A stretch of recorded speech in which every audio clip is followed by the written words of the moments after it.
Assalamualaikum warahmatullahi wabarakatuh. Bertemu lagi dengan saya Novanta Ramsis Negara, mahasiswa Pascasarjana Program Studi Teknologi Pendidikan Universitas Tanjung Pura. Kali ini sama dengan video-video sebelumnya, saya akan berbagi informasi atau membagikan tutorial lah istilahnya, langkah-langkah yang bisa dilakukan ketika melakukan uji statistik pada program SPSS. Nah, untuk kali ini saya akan buka dulu, oke. Nah, untuk kali ini kita akan melakukan uji non-parametrik untuk uji beda dua kelompok, yaitu Main Whitney Test pada data literasi digital mahasiswa. Nah, data yang kita gunakan itu masih sama dengan pada uji-uji statistik yang sudah kita lakukan sebelumnya, yaitu menggunakan data literasi digital mahasiswa. Nah, untuk melakukan uji non-parametrik uji beda dua kelompok yaitu Main Whitney ini, kita bisa menggunakan dua hal ya tadi ya. Misalnya tadi dua hal, yaitu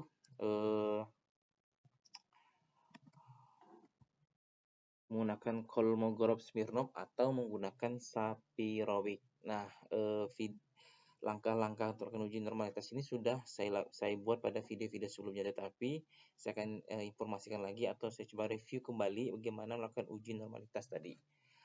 Oke, kita mulai buka dulu data SPSS-nya. Ini data literasi digital mahasiswa. Nah, untuk melakukan uji normalitas itu pertama kita akan pilih menu Analyze. Lalu kita pilih deskriptif statistik, setelah itu kita klik yang explore. Oke, kita pindahkan dulu. Nah, kita akan melihat bahwa ada beberapa nama, kriteria lah ya, saya coba ini kriteria. Kemudian ada kolom yang kosong di sini. Nah, kita akan memindahkan kriteria-kriteria yang berkaitan atau berhubungan dengan ketika kita ingin melakukan uji normality. Nah, untuk uji normality itu kita akan memindahkan data atau kriteria itu yaitu tentang total ke kolom dependent list, kemudian kita pilih jenis kelamin. Ini jenis kelamin, oke. Kita pindah ke kolom faktor list. Setelah kita yakin sudah dipindahkan semuanya, kita kemudian klik plots. Nah, di sini kita akan lihat ada deskriptif, menu atau tulisan tentang deskriptif. Nah, kita bisa mencentang dua-duanya. Tapi kalau saya akan milih yang salah satu saja, yaitu milih tentang histogram. Nah, kemudian kita turun ke bawah, kita akan melihat ada kalimat yaitu atau kolom yang tulisannya normality plots with stats. Normality plots with test. Nah, kita akan centang. Tadi sebenarnya awal mulanya kosong seperti ini, kita centang. Karena untuk uji normality maka ini perlu kita centang. Setelah itu kita klik continue. Oke, setelah yakin semuanya sudah oke pada tempatnya, kita klik oke. Output akan keluar. Nah, ini output dari uji normality yang kita lakukan. Nah, kita akan melihat mean atau rata-rata pada data ini, yaitu kalau khusus kelompok perempuan itu sebesar 51,7073. Sedangkan kalau yang laki-laki 55,1333. Nah, di bawahnya kita akan melihat tabel lah istilahnya ya, tentang hasil uji normality. Nah, tadi seperti saya sampaikan di awal, untuk melakukan uji normality itu bisa melakukan dua hal. Bisa pada dua hal, itu Kolmogorov-Smirnov dan Sapirowicz. Nah, dari dua hal ini manakah nanti yang kita lihat? Ya, akan kita gunakan untuk menganalisa terkait dengan hasil uji normality. Nah, kita akan lihat dulu subjek pada tabel ini. Kalau kita lihat di kolom wanita itu subjeknya yaitu sebanyak 82. Kemudian ini juga 82, kemudian pria itu 45, kemudian ini 45. Nah, jika salah satunya itu kurang dari 50 secara jumlah pada subjeknya, maka yang kita lihat, yang kita baca yaitu pada kolom Sapirowicz. Nah, kita akan lihat Sapirowicz. Nah, di sini pada kolom Sapirowicz ini kita bisa mengalihkan fokus pada nilai signifikansi. Nilai signifikansi pada kelompok pria itu kelompok wanita itu 0,054. Sedangkan pria itu 0,54. Nah, secara ketentuan, kita lihat dulu ketentuannya, yaitu jika nilai signifikansi lebih dari 0,05, maka data dapat dikatakan terdistribusi normal. Jika nilai signifikansi kurang dari 0,05, maka data dapat dikatakan tidak terdistribusi normal. Dari dua ini kita lihat bahwa pada kolom pria yaitu dengan angka 0,054 0,5, di sebelahnya ada 0 ya sebenarnya, 0,540 ini lebih besar, lebih dari 0,5, maka dapat dikatakan terdistribusi normal. Artinya data ini terdistribusi normal. Oke, kita sudah akan uji normality. Kemudian langkah selanjutnya kita akan melakukan uji seperti pertanyaan di awal, yaitu uji non-parametrik untuk uji beda dua kelompok, yaitu Mann-Whitney U-test pada data literasi digital mahasiswa. Nah, sama. Oke, sebelumnya saya sudah membuat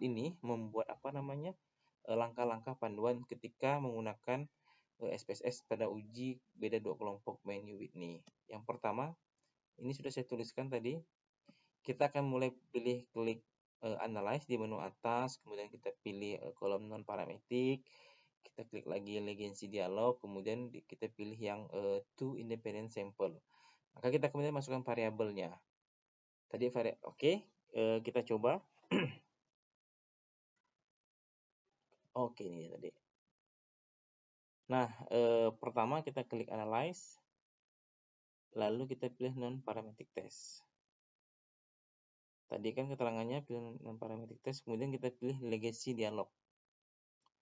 Kita pilih yang two independent sample. Nah, tadi kita sama kayak yang penjelasan di awal. Di jendela, di tabel atau di jendela lah istilahnya, akan ada muncul variabel-variabel yang kita uji. Nah, variabel-variabelnya ini tadi. Ini variabel-variabel yang kita uji. Mulai macam-macam ya. Ada mean, ada total, ada kategori literasi. Nah, untuk kemudian di kolom sebelahnya ada keterangan tentang tes variabel list, kemudian ada grouping variabel. Nah, oke, kita mulai sekarang untuk melakukan uji beda dua kelompok Mann-Whitney U-test. Nah, kita ikuti petunjuknya. Pertama kita masukkan variabel pada grup sebelah, di kolom sebelahnya yang akan kita akan uji. Oke, misalnya tadi, oke, kita pindahkan total di grup ini, kemudian kita pilih jenis kelamin. Nah, kita pindahkan. Setelah itu kita pilih define group. Nah, di sini kita mesti mengisi dengan angka. Pada video-video sebelumnya, saya mengidentifikasi misalnya kelompok pria itu, kemudian angka berapa, kelompok wanita itu angka berapa. Nah, pada sini saya mengidentifikasi kelompok 1 itu merupakan wanita, kemudian pria itu 2. Setelah itu kita klik continue. Mari kita lihat lagi petunjuknya. Oke, setelah itu kita akan centang yang Mann-Whitney. Karena kita ingin melakukan uji Mann-Whitney-nya, maka kolom Mann-Whitney-nya yang kita centang. Oke, sudah yakin, kemudian kita klik OK. Kita tunggu hasilnya. Nah, hasilnya sudah keluar. Oke, saya bilang. Nah, ini hasil Mann-Whitney-nya. Ini jumlah subjek, wanita itu 82, kemudian pria itu 45.